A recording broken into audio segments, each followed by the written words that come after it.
Акыркы 10 жылдан бери өлкөнүн куралдуу күчтөрүнүн катарында жүргөн Рахат Рысалиев Кыргыз-Кытай чекарасынын эң кооптуу делеген тилкесинде кызмат өтөйт.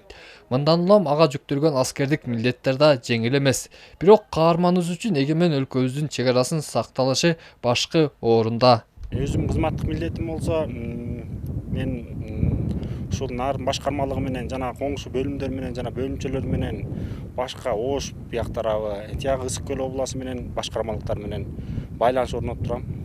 Байланышты кармап, үзгүлтүсүз ушул байланыш боюнча кызмат кылам да.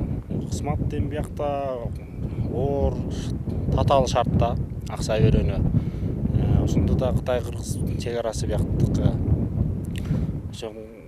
кайтарабыз бияктыкы. Жакшы.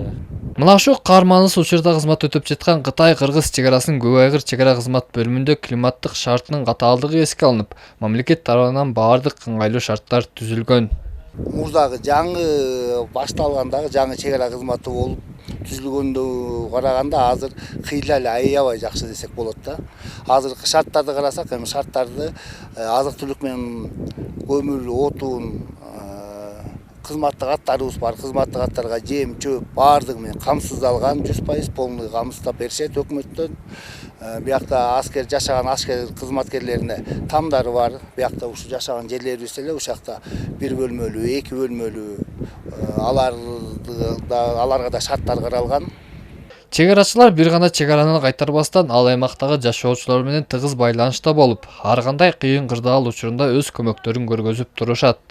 Чегара заставасы менен 20 жылдан бери чогуу жашайбыз. Булар ооруп калсак барышат, жардам көрсөтүшөт. Отун суубуз жок калса жеткиришет, жолдо калсак алып келишет, ушундай жакшы эле жардамдарын көрсөтүшөт. Эгемен өлкөнүн чегин көздүн карагендей сактаган мына ушул чегарачыларга акыркы жылдары мамлекет тарабынан жакшы көңүл бурула баштады. Маселен, жакында эле өлкө башчысынын буйругу менен эгемендүүлүктүн 30 жылдыгына карата Кыргыз-Кытай чегарасындагы Мустөр чегара тозотуна электр энергиянын берилиши чегарачыларга мамлекет тарабынан көрүлүп жаткан камкордуктун бири экени талашсыз. Эсенбек Сталбек уулу, Бексултан Жолдошбеков, Өлкөдеми, Ат башы району.